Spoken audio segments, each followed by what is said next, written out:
So, hello everyone. Today is January 5th, 2025.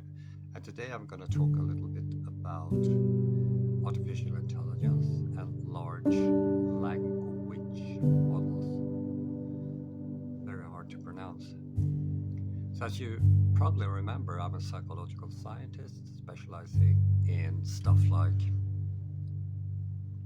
perspective thinking, nutrition psychology, and stuff like that. So basically how you improve entrepreneurial thinking and creativity forward in time. And due to another TikToker, if you like, Laila, talks about AI or something like that, I have improved the little I know about artificial intelligence. So I'm going to link to her, what do you call it, TikTok? And she speaks in Swedish, I think. I'm trying to remember now. I think she does. Or maybe she speaks in English. It's hard to remember. On the other hand, artificial intelligence is an attempt, I would call it, to mimic how the brain and the mind works. So on my X and some other social media, I have an image of the mind, so to speak. It's circles like a Venn diagram with motivation, and inside of motivation is emotions, and then crossing over, so to speak, is cognition, and then the whole thing is divided. So the majority of the picture is below, like a water surface, and on top of that, above the surface is what I call declarative memory or mental processing, and below is non-declarative memory processing. So I didn't come up with any of those words, of course, but I learned it from my studies in psychology. So artificial intelligence is partly developed by psychologists, cognitive scientists, that's a special branch, I think physicists, neurologists, and computer scientists. So in order to sort of, be more comfortable with these large language models, which I think Laila taught me is the current application of artificial intelligence, I had to use it. And in this case, I used Co-pilot and something that Laila recommended, a French one called Claude. And I simply asked them a number of questions to see what they came up with. And my first question to Co-pilot: who was the pioneers of artificial intelligence? Now remember, the answer is of course not complete. I don't believe that these applications can sort of come up with a perfect answer. They index information that is available on the internet and writes a text for you, so to make it easy, which is fascinating, of course, but it's not more than that. So the first answer is Alan Turing, and this is a famous guy from the 1930s, which I already knew about. I think I mentioned him in a master's thesis I wrote in 2002 or something like that. Very interesting person. John McCarthy, never heard of the guy, but he was the guy who coined the term artificial intelligence. So maybe I heard of him, or I hope I did. Marvin Minsky, my favorite. So Marvin Minsky is the guy who coined the term the mind. The mind is what the brain does. he sort of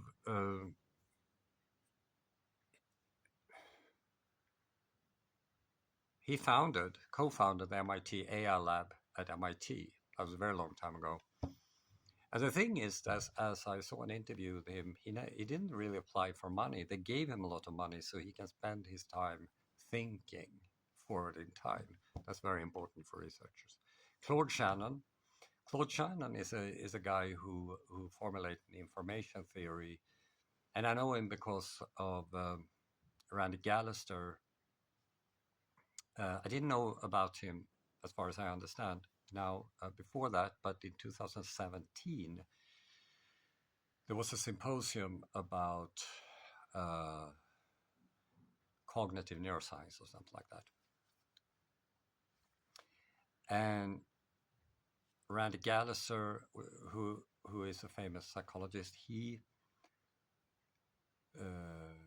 talked about what memory is, and that memory is not about forming associations, but to elaborate scenarios forward in time. That's part of the text. It's very elegant. And he referred to Claude Shannon. Herbert Simon, of course. And I mentioned him earlier because he worked with another guy, can't remember his name now, but I wrote about him. And part of their job was artificial intelligence. And as I mentioned, their work was based on Gestalt psychology. Think about it. So from Gestalt psychology into artificial intelligence. Claude had a similar response. Turing, McCarthy, Minsky, Simon, Claude Shannon, but also author Samuel, who is said to have pioneered machine learning, coined the term. And Frank Rosenblatt invented the perceptron in 1957. You know, this is a very long time ago. Early neural networks, network designs, and I have an interest in neural network designs because I use the semantic network as an analogy in my PhD thing to describe how an organization or people can communicate to solve complex problems, daily life. This is very important in organizational theory because with market-based learning, you need to follow all the trends and don't be overconfident like, Nokia, Facit, and Kodak became. And there is another company who thought that, we're market leaders. And I think that the day you mentioned that, you're probably out of the business soon. So I used a neural network model, connectionism, and a specific one called parallel distributed processing for that. So I have a conclusion. So AI is still in the making.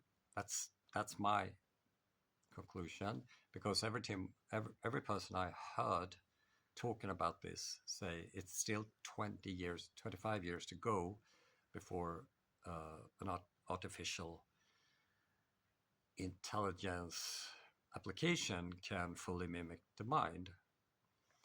And LLMs are a big step forward. But to establish a proper understanding of what AI is, it makes sense to take the pioneers' works and frameworks, because they had different viewpoints on this, into consideration. And I also note that these guys are not the only pioneers. Maybe not the most funny TikTok video, but anyway, something I find very interesting. Bye.